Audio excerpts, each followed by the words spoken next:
ఆరాధనలోకి ప్రవేశించక మునుపు దేవుని వాక్యం విందాం. రండి ప్రభువా యేసుక్రీస్తునామమున మీ అందరికి వందనములు. ఈ విధంగా మరి లోకమంతా క్రిస్మస్ చేసుకుంటున్నప్పుడు మనం మరి ఆత్మీయమైన విషయంలో ప్రభువుని ఆరాధించడానికి ఇది మీతో కూడా ఉండడానికి ప్రభు ఇచ్చిన ఆధిక్యతకి ఎంతో వందనములు.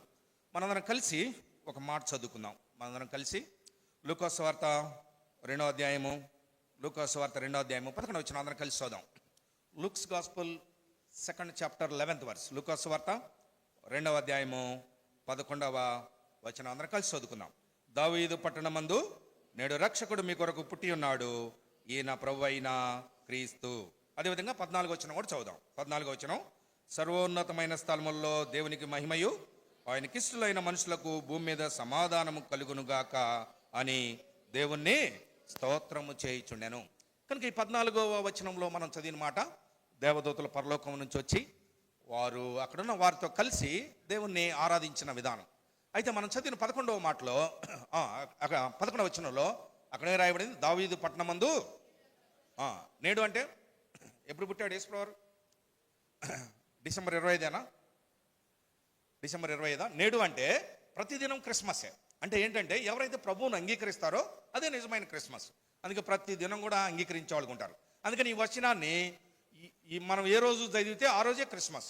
నేడు రక్షకుడు మీ కొరకు పుట్టి ఉన్నాడు. అయితే ఈ దినం మనము ఆరాధనలో మరి కొన్ని విషయాలు చూడకముందు ఎందుకు యేసు ప్రభు ఈ లోకంలోనికి వచ్చాడు అనే దాని మీద మనం కొన్ని విషయాలు చూచి వాటి వెలుగులో మనం ప్రభుని ఆరాధించే వారికి ఉంటాం. ఆ విధంగా ప్రభు మనకు సాయం చేయను గాక. వాక్యంలోకి వెళ్ళకపోయే ముందు చిన్న ప్రార్థన, ప్రభు సాయం కొరకు చిన్న ప్రార్థన చేసుకుందాం. ప్రేమ కలిగిన ప్రభు, గొప్ప దేవా, మీ పాదములకు వందములు. ఈ విధంగా విశేషంగా మీ పాసన రావడానికి మీరు ఇచ్చిన ఆధిక్య వందములు నన్ను మమ్మల్ని జ్ఞాపకం చేసుకొని సజీవ లెక్కలో ఉంచి ప్రభా ఈ దినం ఈ విధంగా మిమ్మల్ని ఆరాధించటకు ప్రభా మీరు తోడుకొని వచ్చిన మీ అపారమైన ప్రేమకాయ వందములు. ప్రభా మేమేమైనా కేవలం మీ ఇష్టమైన కృప అయినందుకు ప్రభా మిమ్మల్ని స్తుతిస్తూ మిమ్మల్ని గణపరుస్తున్నాం. ఈ లోకంలో ఉన్న ధనికులు, అందచందము గలవారు, గొప్పవారు ఈ దినాన్ని చూడలేకపోయారు. కేవలం మీ ఇష్టమైన కృప, కనికర, వాత్సల్యతను బట్టి ప్రభా నన్ను మమ్మల్ని జ్ఞాపకం చేసుకొని సజీవ లెక్కలో ఉంచి ప్రభా సజీవులే కదా నేను స్తుతించుదురని ఈ దినమున ప్రభా మేము మిమ్మల్ని మరొకసారి మరి ఆత్మతోనూ సత్యముతోనూ యథార్థముగా మిమ్మల్ని ఆరాధించటకు ప్రభా మీరు మాకు ఇచ్చిన ఈ శ్రేష్టమైన ఆధిక్య వందములు. లోకమంతా పండుగ వలె జరుపుకొనుచుండగా ప్రభా మేము ఆత్మానుసారంగా ఆత్మీయంగా మిమ్మల్ని ఆరాధించి ప్రభా నిజమైన క్రిస్మస్ తెలుసుకొని మిమ్మల్ని ఆరాధించినట్లు నన్ను మమ్మల్ని మీరే సిద్ధపరచము. ఇప్పటికే వచ్చిన వారిని బట్టి వందములు. మార్గ మధ్య ఉన్న వారిని క్షేమంగా తీసుకొని రండి ప్రభా. మేమందరం కలిసి మీ నామమును ఏకముగా గొప్ప చేయనట్లు ప్రభా మీరే మమ్మల్ని జ్ఞాపకం చేసుకోవాల్సిందిగా ప్రార్థిస్తున్నాం ప్రభా. మరి పాటల ద్వారా మిమ్మల్ని మహింపరచినట్లు మీరు చేసిన సాయంకాయ వందములు. అదేవిధంగా చదువుకున్న వాక్య భాగం బట్టి వందములు. మాతో మీరే మాట్లాడము. తెరుబడిన ఆకాశము దయచేయము, మీ పరిశుద్ధాత్మ సంచారము దయచేయము. గడిపే కొద్ది సమయాన్ని ఆశీర్వాదకరంగాను ఆత్మీయంగా దేవుడికి ఉపయోగపడేది గాను దినదినము మీ నిత్యరాజ్యమును స్వతంత్రించుకుంటకు ప్రభువా మమ్మల్ని సిద్ధపరిచేదిగా ఉంటకు ప్రభువా మీరే కృప చూపవలసిందిగా ప్రార్థిస్తున్నాం ప్రభా. మరి ప్రజలు మీ వారు, పరిచర్య మీది, తలాంతు మీది, దానికి తగిన కృప మీది నిమిత్త మాత్రమని ఒప్పుకొనుచు మీ ప్రియకుమారుని ఇచ్చిన నిబంధన రక్తాన్ని మా పైన ప్రోక్షించుకుంటూ మరి బయట నుంచి వచ్చే రకరకాల శబ్దములు, అననుకూలమైన పరిస్థితులు, మరి అనేకమైన ఆలోచనల తలంపులు, వీటన్నిటి నుంచి నన్ను మమ్మల్ని విడిపించి కేవలం ప్రభు యేసుక్రీస్తు వారిని చూచి ఆయన ద్వారా హెచ్చరించబడి ఆత్మీయమైన క్షేమం పొంది ఆ విధంగా మిమ్మల్ని ఆరాధించినట్లు సిద్ధపరచమని మా మధ్యన చిన్న బిడ్డలు పొరపాటున ప్రభా మరి వారిని సాతానుడు వాడుకొని మరి పరిచర్ని డిస్టర్బ్ చేయకుండా ప్రభా మీరే సాయం చేయవలసిందిగా ప్రార్థిస్తూ యేసుక్రీస్తు దివ్యమైన నామమున వేడుకొని ప్రార్థించున్నాము తండ్రి, ఆమేన్. కాబట్టి మనం చదువుకున్న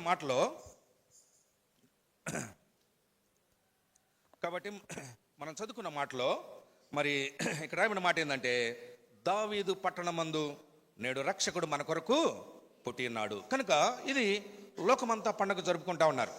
కనుక క్రిస్మస్ అంటే కొంతమంది ఏమనుకుంటారంటే, ఏమనుకుంటారు చెప్పండి? ఇంటి మీద స్టార్ పెట్టుకోవటం, తర్వాత ఇంట్లో బోర్ పెట్టుకోవటం. ఇంటి మీద ఏముంటుంది? ఇంట్లో ఏముంటుంది? బోర్ అంటే ఇక అన్నీ అనమాట. బోర్ అంటే మందు తాగే బోర్ అని కాదు, ఈ లోక సంబంధమైన వాటన్నిటికీ నిలయమైన స్థానం. కొంతమంది ఏం చేస్తారు? కొత్త బట్టలు వేసుకొని వస్తారు. కొంతమంది ఏం చేస్తారు? మంచి వంటలు వండుకుంటారు. కొంతమంది వేరే వాళ్ళకి కేకులు ఇలాంటి గిఫ్ట్లు ఇస్తారు. అమెరికాలో అయితే ఏం చేస్తారు?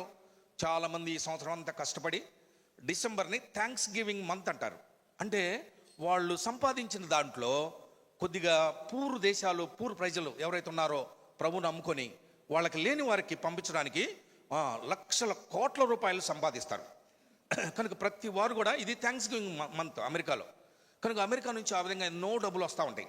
కనుక వాళ్ళు ఇవ్వటమే క్రిస్మస్ అనుకుంటారు. కనుక కొంతమంది ఏం చేస్తారంటే వాళ్ళ స్నేహితులను పిలిచి ఒకరోజు మందిరాన్ని తీసుకొస్తారు. అయితే యేసు ప్రభు ఎందుకు ఈ లోకంలోనికి వచ్చాడు, లేకపోతే యేసు ప్రభు ఎందుకు మరి ఈ లోకంలో జన్మించవలసింది వచ్చింది? కనుక బైబిల్లో కొన్ని విషయాలు ఉన్నాయి, మనందరికీ తెలిసినవే. ఒకసారి మనం వాటిని జ్ఞాపకం చేసుకుందాం. చూడండి, మొట్టమొదటిగా తిమోతి రాసిన మూడో పత్రిక మొదటి అధ్యాయము 15వ వచనం. తిమోతి రాసిన మూడో పత్రిక మొదటి అధ్యాయము 15వ వచనం. అందరం కలిసి చదువుదాం. మొదటి తిమోతి మొదటి అధ్యాయము 15వ వచనం. పాపులను రక్షించుటకు క్రీస్తు యేసు ఈ లోకమునకు వచ్చిన వాక్యము నమ్మదగినదియు పూర్ణాంగీకారమునకు యోగ్యమునై ఉన్నది.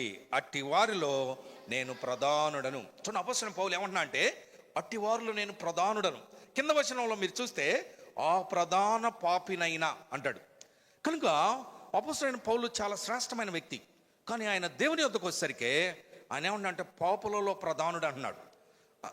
కనుక ఇప్పుడు యేసు ప్రభు ఎందుకు వచ్చాడు అనేది ఈ వచనంలో రాయబడింది. కనుక ఇది అందరికీ మనకు పరిచయం ఉన్న వాక్యమే. సువార్తకి వెళ్ళినప్పుడు ఈ వాక్యం చెప్పకుండా మనం సువార్త చెప్పం. మేము ఒకసారి వంగిపురం అని ఒక ఊరిలో చాలా సంవత్సరాల క్రితం వెళ్ళి సువార్త చెప్తా ఈ వాక్యం చదవగానే ఆ ఊరిలో ఉన్న వాళ్ళు వచ్చారు. మీరు మమ్మల్ని పాపులు అంటున్నారు, మేమేం పాపం చేసామన్నారు. అంటే వాళ్ళు ఏమనుకుంటున్నారు, వ్యభిచారం చేయటం, దొంగతనము, మోసము ఇదే పాపం అనుకుంటున్నారు. కానీ ప్రతి మానవుడు తన పుట్టుకతోనే పాపి. ఏ విధంగా పాపి? అందుకే దావీదు ఏమన్నాడు, పాపంలోనే నా తల్లి నన్ను గర్భం ధరించింది. కనుక మనము పాపంలోనే గర్భం ధరించి పాపంలోనే జన్మించేవారం. అంతేకాకుండా ఆదాము చేసిన పాపము, రోమిలు రాసిన పత్రిక 5వ అధ్యాయం ఇవన్నీ చూస్తే ఆదాము చేసిన పాపము మన మీదకి స్వభావ సిద్ధంగా సంప్రాప్తమైంది. కనుక పాపంలో అనేకమైన విషయాలు ఉన్నాయి. వాటిలో మొట్టమొదటిది ఏంటంటే ఆదాము పాపం మన జీవితంలో ఉంటుంది. కనుక మనం చనిపోయే వరకు ఉంటుంది. అందుకే కొంతమంది ఏం చేస్తారు, చాలా కాలం బాగుంటారు, ఉన్నట్టుండి ఏమొచ్చింది, భయంకరమైన కోపం వచ్చింది, లేకపోతే ఉన్నట్టుండి చేయకూడని కార్యాలు చేస్తారు. అంటే దీన్ని బట్టి మనం ఏం అర్థం చేసుకోవాలి, ఆదాము యొక్క స్వభావము తిరిగి తనలో కనబడింది. కనుక ఈ ఆదాము స్వభావం అనేది పాపం. అంతేకాకుండా మనం ఈ లోకంలో జన్మించింది కేవలం పాపంలోనే గర్భం ధరించి. కనుక ఇలాంటి పాపం నుంచి ఏ మానవుడు కూడా ఈ లోకంలో విడిపించలేడు. కనుక ఈ లోకంలో పుట్టిన ప్రతి మానవుడు పాపే. చూడండి, ఈ లోకంలో కొంతమంది దేవుళ్ళు అని ఉంటారు. వాళ్ళు ఎలా ఉంటారు, ఒకరోజు మనుషుల్ని ఆశీర్వదిస్తారు, తర్వాత రెండో రోజు ఎక్కడుంటారు, జైల్లో ఉంటారు. మీరు చాలామంది దేవుళ్ళని చూస్తుంటారు. దేవుడు జైల్లో ఉండటం ఏంటి అంటే, దేవుడు చేయకూడదు ఏదో చేశాడు అంటే ఈయన నిజమైన దేవుడు కాదు, డూప్లికేట్ దేవుడు. చూడండి, అందుకే బాబాలని చాలామంది ఉంటారు. వాళ్ళందరూ ఏ రోజు ఎక్కడ ఉంటారో తెలీదు. ఒకరోజు మనుషులను ఆశీర్వదిస్తారు, ఒకరోజు జైల్లో ఉంటారు. మీ అందరూ తెలుసు, నిత్యానంద అని ఒక దేవుడు ఉన్నాడు. ఆయన రోజు పూజ చేసుకోవడానికి ఉదయాన్నే లెగవటం లేటుగా లేవగానే అరే చాలా టైం అయిపోయింది అనుకొని సూర్యుడిని అన్న అంటే, ఒక అర్ధగంట నువ్వు ఆగు, నేను పూజ చేసుకోవాలన్నా అంట. ఎవరిని అన్నాడు? సూర్యుడు అర్ధగంట ఆగిపోయాడంట. తర్వాత పూజ చేసుకొని ఆయన వచ్చి కదలమన్నా అంటే కదిలిందంట. ముందున్న వాళ్ళందరూ వింటా ఉన్నారు, ఇది నిజమేనా? కనుక ఈ లోకంలో ఇలాంటి దేవుళ్ళు ఉన్నారు. అయితే మన ప్రభు అలాంటి వాడు కాదు. కనుక పాపులను రక్షించడానికి ఈ లోకంలోకి వచ్చిన అంటే యేసు ప్రభు ఎలా పుట్టా అంటే, ఆయన పుట్టుకలో పాపం లేదు, కన్య అయిన మరియందు ఆయన జన్మించాడు. అది కనుక మనమందరం ఎవరి సంతానం?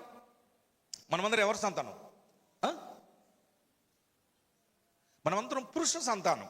అందుకే మత్తయి సువార్త 1వ అధ్యాయంలో అబ్రహాము ఇస్సాకును కనెను, ఇస్సాకు యాకోబును కనెను, యాకోబు యూదాను అన్నదమ్ములను కనెను అని ఉంది. ఒక ఆయన హిందూ కుటుంబం నుంచి వచ్చిన ఆయన చదివి, ఇదేందన్నా పురుషుడు ఎలా పురుషుని కంటాడన్నా అన్నాడు. ఏమన్నాడు? మనమంతా పురుష సంతానం. అయితే యేసు ప్రభు దగ్గరికి వచ్చారికి ఏం రాయబడింది? ఆమె యందు క్రీస్తు అనబడిన యేసు పుట్టిన. యేసు ప్రభు వారు స్త్రీ సంతానం. చూసారా? కనుక అంటే స్త్రీ సంతానం అంటే ఆయనలో పాపము లేదు. యేసు ప్రభు వారి పుట్టుకలో పాపము లేదు, యేసు ప్రభు వారి జీవితంలో పాపము లేదు, యేసు ప్రభు వారి ఆలోచనలో పాపము లేదు, యేసు ప్రభు వారి తలంపుల్లో పాపం లేదు. మనలో కొంతమంది నిజంగా రక్షించబడినా వారు ఏం చేస్తారంటే ఆలోచనలు, తలంపుల్లో పాపం చేస్తారు. మనం కూడా ఒకప్పుడు ఆ విధంగా ఉన్నాం. అయితే ఇలాంటి పాపము నుంచి విడిపించడానికి దేవుడే సాక్షాత్తు మానవుడుగా యేసు ప్రభు వలె ఈ లోకంలో జన్మించాడు. అందుకు యేసు ప్రభు వారు వచ్చింది. ఎందుకు? పాపములు తీసివేయడానికి వచ్చాడు. ఎందుకంటే ఎవరైతే పాపము చేయడో ఆ వ్యక్తి మాత్రమే పాపములను తీసివేయగలడు. కనుక పాపం యొక్క నైజం ఏంటంటే పాపం చేయడం చాలా సులువు, పాపం నుంచి బయటకు రావటము చాలా కష్టం. అందుకే దావీదు ఉన్నాడు, పాపాన్ని దేంతో పోల్చాడంటే జిగటగల దొంగ ఊబి అని పోల్చాడు. కనుక పాపంలో పడ్డ వ్యక్తి తనంతట తాను బయటకు రావాలి అనుకుంటే ఇంకా ఎక్కువైన పాపంలోనికి వెళ్తాడు. అది ఊబి యొక్క స్వభావం. ఊబిలో పడ్డవాడు అలా ఉన్నాడు అనుకోండి, అంతే ఉంటాడు. నేను బయటకు రావాలని ప్రయత్నం చేస్తే ఎంత ప్రయత్నం చేస్తే అంత లోపలికి వెళ్తాడు. చూసారు, ఊబి అది జిగటగల దొంగ ఊబి అంటే. కనుక ఇప్పుడు పాపము దానితో సమానం. కనుక ఇలాంటి పాపం నుంచి ఎవరు విడిపించగలడు?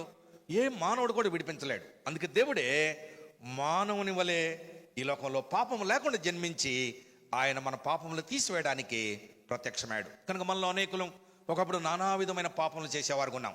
కనుక మన పాపం నుంచి మనల్ని ఎవరు విడిపించలేదు, కానీ యేసుప్రభువు వారు మన పాపం నుంచి విడిపించాడు. అందుకే ఆయన ఈ లోకంలోనికి వచ్చాడు. దాన్ని బట్టి మనము ప్రభుని ఆరాధించి స్తుతించాలి. ప్రభు ఒకప్పుడు పాపములో అపరాధము జిగటగల దొంగ ఊబి. ఈ పాపంలో ఉన్న వాళ్ళు ఎలా ఉంటారంటే వారు చేసిన పాపమును బట్టి నిస్సహాయ స్థితికి వెళ్ళి ఇక రాత్రిపూట అలసిపోయి ఇక లాభం లేదు, వీటన్నిటిని మనం మానుకోవాలి, ఈ విధంగా చేయటం వల్ల మనకు ఎంతో ఇబ్బంది కలుగుతుంది, నాకు వ్యక్తిగతంగా కుటుంబంగా ఇబ్బంది కలుగుతుంది అని ఆలోచించి అంతే నిద్రపోయి ఉదయాన్నే లేచి వాళ్ళకి తెలియకుండానే వాళ్ళు చేసే పాపం చేస్తారు. అది పాప స్వభావం. కనుక ప్రతి మానవుడు కూడా దాని నుంచి ఏదో ఒక విధంగా విడిపించబడాలి అనుకుంటాడు, కానీ విడిపించలేకపోయాడు. అందుకే యేసుప్రభువు వారు ఈ లోకంలోనికి వచ్చి ఆయన శిలువలో చనిపోయినప్పుడు మాత్రమే కాకుండా ఆయన సజీవుడిగా ఉన్నప్పుడు మాట ద్వారా ఆయన పాపములు క్షమించాడు. నా కుమారుడా నీ పాపములు క్షమించబడి అని ప్రభువు చెప్పాడు. కనుక మొట్టమొదటిగా యేసుప్రభువు ఎందుకు ఈ లోకంలోనికి వచ్చా అంటే ఆయన పాపములను తీసివేయడానికి. అందుకే యేసు రక్తము ప్రతి పాపము నుండి మనను పవిత్రంగా వచ్చాను. కనుక ఒకప్పుడు మనము పాపము జిగటగల దొంగ ఊబి ఈ లోక సంబంధమైన వాటిలో మనము లేకపోతే ఆచార సంబంధమైన వాటిలో ఉన్న మనలను యథార్థమైన విధానంలో మన పాపములను క్షమించి ఆయన మనల్ని ఏం చేశాడంటే మనల్ని రక్షించాడు. అంటే పాపము నుండి రక్షించడానికి యేసు ప్రభు ఈ లోకంలోనికి వచ్చాడు. ఇది మొట్టమొదటి. రెండవదిగా చూడండి, గల్తీయులకు రాసిన పత్రిక. రెండవదిగా ఎందుకు యేసు ప్రభు ఈ లోకంలోనికి వచ్చాడు? గల్తీయులకు రాసిన పత్రిక 4వ అధ్యాయం. గల్తీయులకు రాసిన పత్రిక 4వ అధ్యాయము. తెలుగు బైబిల్లో 4-5 వచనాలు కలిసి ఉన్నాయి. గల్తీయులకు రాసిన పత్రిక 4వ అధ్యాయము, తెలుగు బైబిల్లో 4-5 వచనాలు కలిసి ఉన్నాయి. అందరం కలిసి చూద్దాం. గల్తీయులకు రాసిన పత్రిక 4వ అధ్యాయము 4-5 వచనాలు. అయితే కాలము పరిపూర్ణమైనప్పుడు దేవుడు తన కుమారుని పంపెను. ఆయన స్త్రీ యందు పుట్టి మనము దత్తపుత్రులము కావాలని ధర్మశాస్త్రమునకు లోబడిన వారిని విమోచించుటకై ధర్మశాస్త్రమునకు లోబడిన వాడాయన. ఇక్కడ కూడా ఆయన స్త్రీ యందు పుట్టి. ఎందుకు పుట్టాడు? ఎందుకు పుట్టాడు? మనం చదివిన వచనంలోనే ఉంది. ఎందుకు పుట్టాడు? ధర్మశాస్త్రం నుంచి విడిపించడానికి. అంటే ధర్మశాస్త్రం అంటే ఏంటి? ధర్మశాస్త్రం అంటే ఏంటి? ధర్మశాస్త్రం అంటే మొట్టమొదటిగా బైబిల్లో ఉన్న 5 పుస్తకాలు, 5 కాండాలు ధర్మశాస్త్రం. బైబిల్లో ఉన్న 5 పుస్తకాలు ధర్మశాస్త్రం. అంతేకాకుండా ధర్మశాస్త్రం అంటే యేసుప్రభువు వారి దేవుడిచ్చిన 10 ఆజ్ఞలు. కనుక ఈ ధర్మశాస్త్రం నుంచి ఎందుకు విడిపించబడాలి? ధర్మశాస్త్రం వాక్యం కదా అని అనుకోవచ్చు. కనుక ధర్మశాస్త్రం ఏం చెప్పింది? ధర్మశాస్త్రం ఏం చేస్తుంది? దొంగిలకూడదు, వ్యభిచరించకూడదు, నీకు పొరుగు అనేది అది ఆశించకూడదు, అన్ని చేయకూడదు చేయకూడదు చేయకూడదు అనే చెప్పింది. అది ధర్మశాస్త్రం చెప్పేది. ఈ చేయకూడదు అని చెప్పగానే మనకేమనిపించింది? చేస్తే ఏమైద్ది అనిపించింది. నువ్వు బాబా కనగానే జనాలకు అనుమానం, ఏంటి అక్కడ ఏముందో, పోతే ఏమైద్ది అని. కనుక ధర్మశాస్త్రం ఏం చేస్తుందంటే చేయవద్దు చేయవద్దు చేయవద్దు అని చెప్పడం ద్వారా మనలో ఏం చేసిందంట? మనలో చెయ్యాలనే ఆశను కలిగించింది. అది ధర్మశాస్త్రం చేసింది. మనం అనుకుంటాం ధర్మశాస్త్రము చాలా మంచిది. అదే డినామినేషన్ వాళ్ళకి చెప్పామనుకోండి, యేసుప్రభువు వారు ధర్మశాస్త్రం నుంచి విడిపించడానికి వచ్చాడని, వాళ్ళ కోపం వస్తుంది. అరే ధర్మశాస్త్రం దేవుని వాక్యం అయితే విడిపించడం ఏందని. చూడండి, అందుకే చూడండి రోమిల్ రాసిన పత్రిక 7వ అధ్యాయం, book of Romans 7th chapter. రోమిల్ రాసిన పత్రిక 7వ అధ్యాయము 7వ వచనం. రోమిల్ రాసిన పత్రిక 7వ అధ్యాయము 7వ వచనం అందరూ కలిసి చూద్దాం. కాబట్టి ఏమందుము ధర్మశాస్త్రము పాపమాయన అట్లా అనరాదు, ధర్మశాస్త్రం వల్లనే గాని పాపమనగా ఎటిదో నాకు తెలియకపోవును. ఆశింపవద్దని ధర్మశాస్త్రము చెప్పని ఎడల దురాశ అన ఎటిదో నాకు తెలియకపోవును. ఇప్పుడు ధర్మశాస్త్రం ఏం చెప్పింది? ఆశింపవద్దు అని చెప్పడం ద్వారా మనకేం కలిగిందంట? దురాశ వచ్చింది. దురాశ పాపమా కాదా? దురాశ పాపం. ఇప్పుడు ధర్మశాస్త్రం ఏం చేసిందంటే మనలను దురాశ అనే పాపంలోనికి తీసుకొచ్చింది. వ్యభిచరించకూడదు అరే అనగానే చేయకూడదు చేయకూడదు అని చెప్పినప్పుడు మరి మనుషులు చేసినప్పుడు దాంట్లోంచి ఎలా విడిపించబడాలో చెప్పలేదు. చూడండి, ఇప్పుడు ఒక వ్యక్తి దొంగతనం చేశాడు. బైబిల్లో దొంగిలకూడదు అని ఉంది ధర్మశాస్త్రంలో. సరే, ఇప్పుడు నేను దొంగతనం చేశాను, ఈ దొంగతనం నుంచి ఎలా బయటికి రావాలి? ధర్మశాస్త్రం చెప్పదు. కానీ ధర్మశాస్త్రం ఏం చేస్తుందంటే చేయవద్దు చేయవద్దు అని చెబుతుంది. అంతేకాకుండా చూడండి, 8వ వచనం నేను చదువుతాను, మీ బైబిల్లో మీరు చూడండి, చాలా ప్రాముఖ్యమైన మాట. అయితే పాపము ఆజ్ఞను హేతువు చేసుకొని, ఆజ్ఞ అంటే ధర్మశాస్త్రాన్ని హేతువు చేసుకొని సకల విధమైన దురాశలను నా యందు పుట్టించను. ధర్మశాస్త్రము లేనప్పుడు పాపము మృతము. చూడండి, 9వ వచనం, ఒకప్పుడు నేను ధర్మశాస్త్రం లేకుండా జీవించుచుంటిని కానీ ఆజ్ఞ అంటే ధర్మశాస్త్రము వచ్చినప్పుడు పాపమునకు మరలా జీవము వచ్చను. కనుక ఈ ధర్మశాస్త్రం ఏం చేస్తుందంటే మనలో దురాశలను తీసుకొస్తుంది. ఈ ధర్మశాస్త్రం ఏం చేస్తుందంటే మనలను ఎక్కువైన పాపంలోనికి నడిపిస్తుంది. ధర్మశాస్త్రం ఏం చేస్తుందంటే చేయవద్దు అని చెప్పుడు ద్వారా మనలను చేసే విధంగా చేస్తుంది. ఇది ధర్మశాస్త్రం. కనుక ఇప్పుడు మనం చదివిన గలతీయులకు రాసిన పత్రిక 4వ అధ్యాయం 4వ వచనం ఏముందంటే, ఆయన స్త్రీ యందు పుట్టి ధర్మశాస్త్రమునకు లోబడిన వారిని విడిపించుటకై ఆయన ధర్మశాస్త్రమునకు యేసుప్రభు ఎలా లోబడ్డాడు? యేసుప్రభు ఎలా లోబడ్డాడు చెప్పండి ధర్మశాస్త్రానికి? యేసుప్రభు ఎలా లోబడ్డాడు? యేసుప్రభు ఏం దొంగతనం చేయాల? ఎక్కడన్నా రాయబడిందా? అంటే ధర్మశాస్త్రం ఎలాంటిదంటే, అందుకే ఒక ఆయన ఏమన్నా అంటే ధర్మశాస్త్రం థర్మామీటర్ లాంటిది అన్నాడు. ధర్మశాస్త్రం ఎలాంటిదంట? థర్మామీటర్ ఏం చేస్తుంది? జ్వరాన్ని చూపిస్తుంది, కానీ జ్వరాన్ని తగ్గించదు. జ్వరం తగ్గాలంటే ఏం చేయాలి?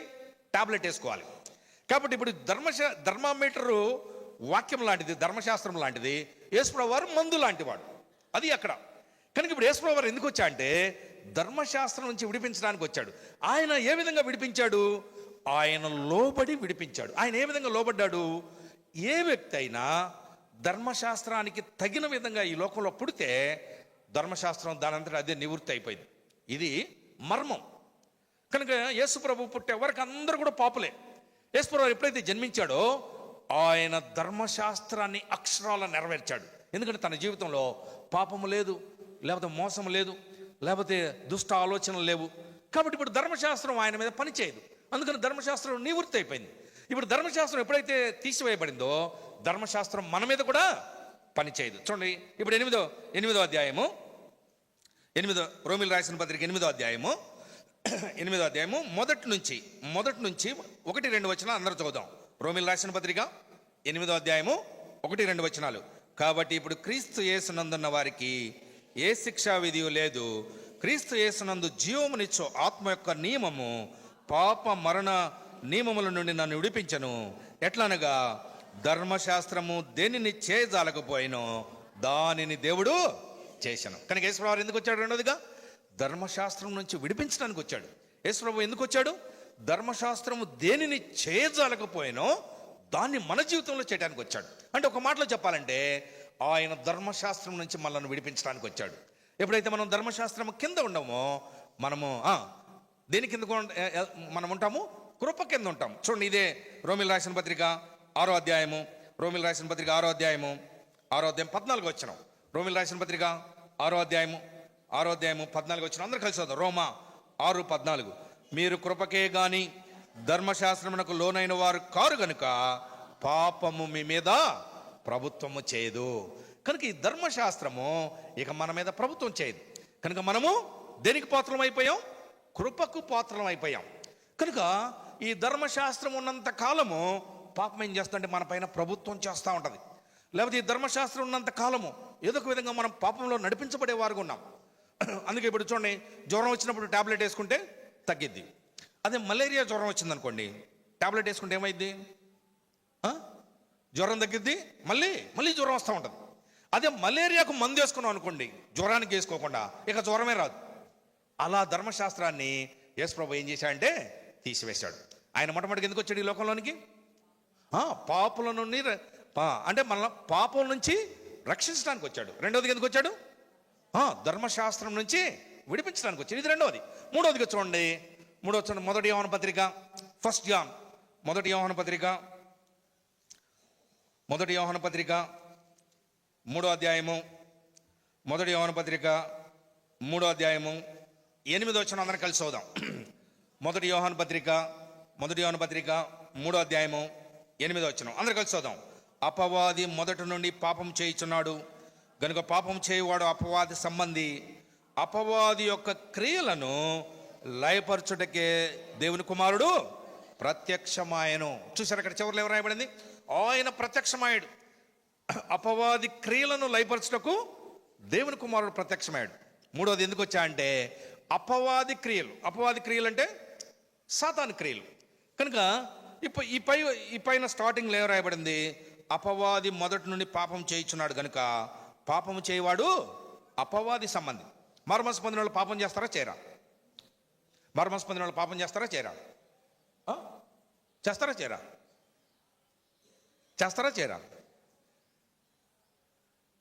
చేయరు అనేవాళ్ళు ఎంతమంది చెప్పండి? మారుమనసు పొందిన వాళ్ళు ఏ పాపం చేయరు అనేవాళ్ళు.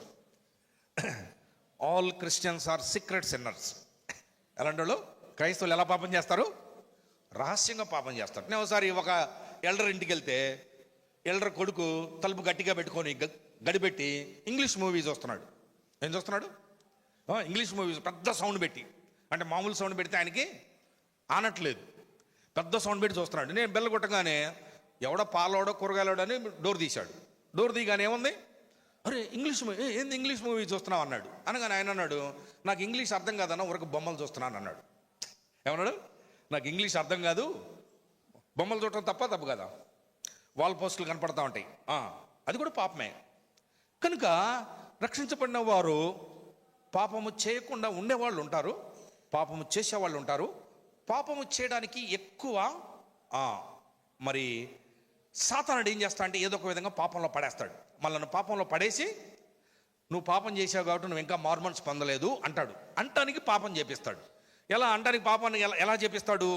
మనకి ఏది ఇష్టమో దేవునికి తెలుసు, అదేవిధంగా మనకేమి ఇష్టమో సాతానుడికి కూడా తెలుసు. అందుకే వాడికి ఏం చేస్తాడు? మనం రక్షించబడిన తర్వాత మనకి ఏది ఇష్టమో వాటినే మన ముందుకు తీసుకొస్తా ఉంటాడు. ఇవి సాతాను క్రియలు. మనకేది ఇష్టమో స్కూల్కి వెళ్తా ఉండగానే ఒక వాల్ పోస్ట్ కనపడుతుంది సినిమా. అరే మారుమనసు పొందక ముందు ఈ సినిమాని 20 సార్లు చూశాను, ప్రభు క్షమించాను, నన్ను ప్రభు క్షమించాడు, ఇప్పుడు చూద్దాం ఒకసారి ఏమైంది అనుకుంటారు కొంతమంది. అర్థం కదా? ఆల్రెడీ చూశాను, క్షమించాడు, ఇప్పుడు చూస్తే. ఇవి సాతాను క్రియలు. కొంతమంది రక్షించబడిన వారిలో సాతానుడు చాలా పని చేస్తూ ఉంటాడు. అందుకే బైబిల్ ఎవరు రాయబడింది? ఒక ఆమె అబ్రహాం కుమార్తె అంట. ఎంతకాలం వంగిపోయింది అంటే అబ్రహాం కుమార్తె అంటే రక్షించబడిన ఆమె. కానీ ఆమెను ఏం చేసింది? సాతానుడు బంధించేశాడు. ఈ దినాల్లో కూడా అనేకుల్లో సాతాను క్రియలు ఉంటాయి. అందుకే వాళ్ళ వ్యక్తిగత జీవితంలో నెమ్మది ఉండదు, కుటుంబ జీవితంలో నెమ్మది ఉండదు, సంఘంలో నెమ్మది ఉండదు. ఎందుకంటే సాతానుడు చాలా జ్ఞానవంతుడు. సాతానుడు వయసు అంతా భూమి పుట్టినప్పటి నుంచి ఉన్నాడు. భూమి పుట్టినప్పటి నుంచి అంటే సహజంగా మన వాళ్ళు 6000 సంవత్సరాలు అంటారు. సరే, అవన్నీ కరెక్టో కాదో మనకు తెలియదు. ఏది ఏమైనా యేసు ప్రభునే శోధించాడు. మనం ఎంత అంటే 6000 సంవత్సరాల అనుభవం. మనం ఎంత మారుమనసు పొంది? కొంతమంది 4 సంవత్సరాలు, కొంతమంది 5 సంవత్సరాలు, మహా అయితే 10 సంవత్సరాలు, మహా అయితే 20 సంవత్సరాలు. 20 సంవత్సరాలు ఎక్కడ? 6000 సంవత్సరాలు ఎక్కడ? మనల్ని ఒక క్షణంలో పాపము చేపించి నువ్వు దేవుని బిడ్డవు కాదు అనిపిస్తాడు. అది సాతాను యొక్క క్రియలు. కనుక ఇలాంటి వాటిని లయపరచడానికి యేసు ప్రభు ఈ లోకంలోనికి వచ్చాడు. అందుకే బైబిల్లో చూడండి ఏం రాయబడింది? రోమిలు రాసిన పత్రిక 16వ అధ్యాయం, మనందరూ తెలిసిన మాట. రోమిలు రాసిన పత్రిక 16వ అధ్యాయము 20వ వచనం. రోమిలు రాసిన పత్రిక 16వ అధ్యాయము 20వ వచనం అందరూ కలిసి. రోమ 16:20. సమాధానకర్తయగు దేవుడు సాతానును మీ కాళ్ళ కింద శీఘ్రముగా చితక త్రొక్కించును. చితక తొక్కించును. ఎప్పుడైతే యేసుప్రభు శిలువలో చనిపోయాడో, లేకపోతే ఒక మాటలో చెప్పాలంటే ఎప్పుడైతే యేసుప్రభు ఈ లోకంలో దేవుడు మానవుడిగా ప్రత్యక్షమయ్యాడో, సాతాను యొక్క ప్రభావం నుంచి మనల్ని విడిపించాడు. ఎలా విడిపించాడంటే అది మనకు కనపడదు. ఇప్పుడు చూడండి, అర్థం చేసుకోవాలంటే పాములు పట్టేవాడు ఉంటాడు. వాడు ఏం చేస్తాడంటే పాము కూరలు తీసేస్తాడు. పళ్ళు వేరు, కూరలు వేరు. కూరల పైనుండి ఇలా వస్తాయి ఆ విషం ఇంజెక్ట్ చేసేవి. మళ్ళీ మామూలుగా ఉన్నప్పుడు కనబడవు. వాటిని తీసేసామనుకోండి, పాము మనల్ని కరవదు, కరిచినా ఏం కాదు. ఇప్పుడు వాడు పాములు ఆడిచ్చేవాడు ఏమంటా అంటే, దీని కూరలు తీసేశాను, ఇదేం చేయదండి, మీరు పట్టుకోండి అంటే మనం పట్టుకుంటామా? మనం పట్టుకోం, భయపడతా ఉంటాం. అలానే ప్రభు సాతాను కూరలు ఈ లోకంలో జన్మించినప్పుడే తీసేశాడు. అయితే వాడు ఏం చేస్తా అంటే పాములాగా వచ్చి మనల్ని భయపెడతా ఉంటాడు. నానా విధములుగా మనకి ఏది భయమో ఆ విధంగా భయపెడతా ఉంటాడు. అందుకే యేసుప్రభు ఈ లోకంలో ప్రత్యక్షమయ్యాడు. ఇప్పుడు యేసుప్రభు ఏం చెబుతున్నా అంటే, శీఘ్రముగా సాతానుని మీ కాళ్ళ కింద చితక దుఃఖించను. కనుక యేసుప్రభు వారు ఎందుకు వచ్చాడంటే, మూడవదిగా సాతాను సంబంధమైన వాటి నుంచి, లేకపోతే సాతాను క్రియలను లయపరచడానికి యేసుప్రభు ఈ లోకంలోకి వచ్చాడు. ఇది ఎన్నోది? ఇది మూడవది. మొట్టమొదట పాపములు తీసివేయడానికి, రెండవది ధర్మశాస్త్రం నుంచి విడిపించడానికి, మూడవది సాతాను యొక్క క్రియలను లయపరచడం, ఇది మూడవది. నాలుగవదిగా చూడండి, నాలుగవదికి ఎందుకు యేసుప్రభు ఈ లోకంలోకి వచ్చాడు మనందరూ తెలిసిన మాట. లూకాసు వార్త 19వ అధ్యాయము, లూకాసు వార్త 19వ అధ్యాయము 10వ వచనం. లూకాసు వార్త 19వ అధ్యాయము 10వ వచనం. లూకాసు వార్త 19వ అధ్యాయము 10వ వచనం. అందరూ కలిసి చదువుదాం. లూకాసు వార్త 19వ అధ్యాయము 10వ వచనం. నశించిన దానిని వెదకి రక్షించుటకు మనుష్య కుమారుడు వచ్చానని అతనితో చెప్పాను. యేసుప్రభు ఎందుకు వచ్చాడు? నశించిన దానిని. ఏంటి నశించింది? ఏంటి నశించింది చెప్పండి. ఈ మాట ఎవరి జీవితంలో చెప్పబడింది? జక్కయ్య జీవితంలో చెప్పబడింది. జక్కయ్య ఎలాంటి వాడు? జక్కయ్య జీవితంలోనే 7 విషయాలు ఉన్నాయి నశించిన దాని నుంచి వెదక రక్షించడం అంటే. జక్కయ్య పొట్టోడు యేసుప్రభుని చూడాలనుకున్నాడు, చూశాడు. చూడగానే యేసుప్రభు తన మనసులో ఉన్నదాన్ని గ్రహించాడు. జక్కయ్య త్వరగా దిగుము, నేడు నేను నీ ఇంటి ఉండాల్సి ఉంది అన్నాడు. అనగానే జక్కయ్య దిగొచ్చాడు. జక్కయ్య దిగిరాగానే జక్కయ్య ఇంటికి యేసుప్రభు వెళ్ళాడు. వెళ్ళగానే అక్కడ ఉన్న వాళ్ళందరూ ఏం చేశారు? సణుక్కున్నారు. అరే, పాపి అయిన మనిషి ఇంటికి జక్కయ్య వెళ్ళాడు అని సణుక్కున్నారు. సణుకోగానే వెంటనే జక్కయ్య నిలబడి ఏమన్నా అంటే, ప్రభువా, నా ఆస్తిలో సగము బీదలకు ఇస్తున్నాను. నేను ఎవని యొద్ద ఏదైనా అన్యాయంగా తీసుకుంటే వానికి తిరిగి 4 అంతలు చెల్లిస్తున్నాను అనగానే యేసుప్రభు ఏమన్నాడు? యేసుప్రభు, ఇతడును అబ్రహాము కుమారుడే, నేడు ఈ ఇంటికి రక్షణ వచ్చింది. కనుక ఇప్పుడు యేసుప్రభు చెప్పాడా, జక్కయ్య వీళ్ళందరూ నిన్ను పాపి పాపి అంటున్నారు, కాబట్టి నువ్వు ఏ విషయంలో పాపి నిన్ను సరి చేసుకొని యేసుప్రభు చెప్పలేదు.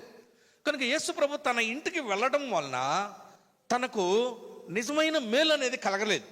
కనుక యేసుప్రభు ఇంటికి రావడం మంచిదే, లేకపోతే మనం రక్షణ పొందడం మంచిదే. అయితే జక్కయ్య ఇంట్లో ఏముందంటే విస్తారంగా మోసంతో సంపాదించిన ఆస్తి ఉంది. జక్కయ్య గుత్తదారుడు, అంటే సుంకం, పన్ను వసూలు చేస్తాడు. ఆ దినాల్లో పన్ను వసూలు చేసేవాళ్ళు ఈ దినాల్లో కలెక్టర్ కొన్నంత అధికారం ఉంటుంది. వాడు 10 రూపాయలు అని చెప్తే 10 రూపాయలు కట్టాల్సిందే. 10 రూపాయలు ఉన్న చోట 20 రూపాయలు అని చెప్పినా 20 రూపాయలు కట్టాలి. ఆ విధంగా జక్కయ్య ఏం చేశాడంటే విస్తారంగా డబ్బులు సంపాదించాడు. డబ్బులు సంపాదించి తన ఇంట్లో అంత ఆస్తితో పెట్టుకున్నాడు. ఆస్తి బాగా డబ్బులు ఉన్నాయి. ఇప్పుడు యేసుప్రభు వెళ్ళగానే ఎవరి దగ్గర అయితే ఎక్కువగా లాగి వసూలు చేశాడో వాళ్ళందరూ, అరే వీడు మా దగ్గర ఇన్ని డబ్బులు వసూలు చేశాడు, కావాల్సిన దానికంటే ఎక్కువ తీసుకున్నాడు, ఇలాంటి వాడి ఇంటికి యేసుప్రభు వెళ్ళాడు అనగానే వెంటనే జక్కయ్య హృదయం మారిపోయి నిజమే కదా అని మొట్టమొదటి ఏం చేశాడు? సగం బీదలకు ఇచ్చేశాడు.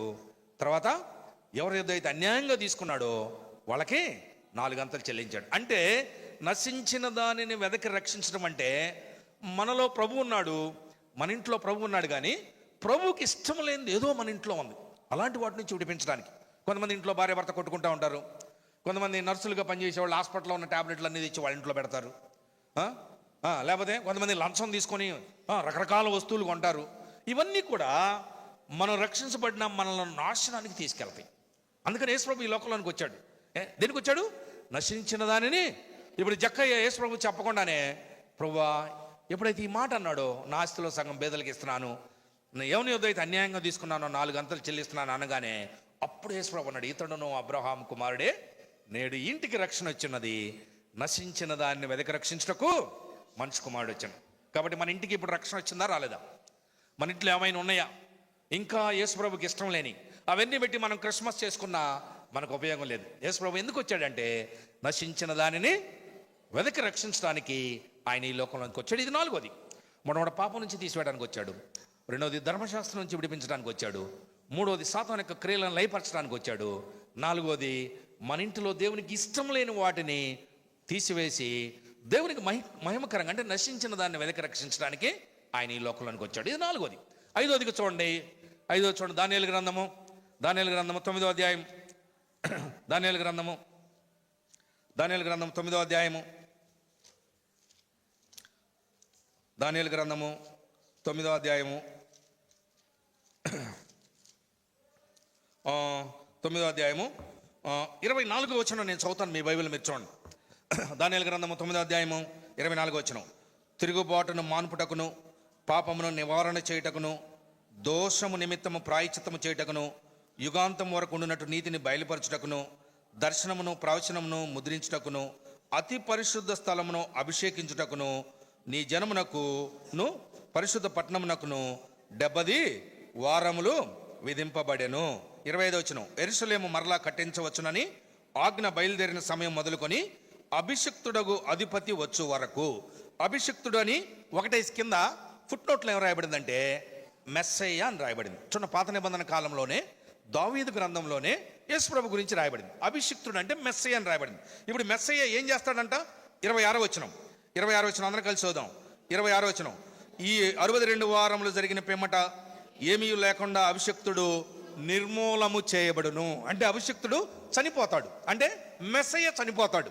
కనుక ఇవన్నీ కూడా రాకడ దినాల గురించినవి. ఇక్కడ 72 వారాలు, 62 వారాలు, వారము అంటే 7 సంవత్సరాలు. మీరు ఎవరైనా ప్రకటన గ్రంథం ధ్యానిస్తే మీకు అర్థమవుతుంది. అయితే ఇక్కడ రాయబడిన మాట ఏంటంటే, యేసుప్రభు ఎందుకు వచ్చాడంటే 7 విషయాలు చేయడానికి వచ్చాడు. 7 విషయాలు ఏంటంటే అవి 24వ వచనంలో రాయబడ్డాయి. మొట్టమొదటిది తిరుగుబాటును మానుపుటకు, రెండవది పాపమును నివారణ చేయుటకు, మూడవది దోషము నిమిత్తం ప్రాయశ్చిత్తం చేయుటకు, నాలుగవది దర్శనమును ముద్రించుట,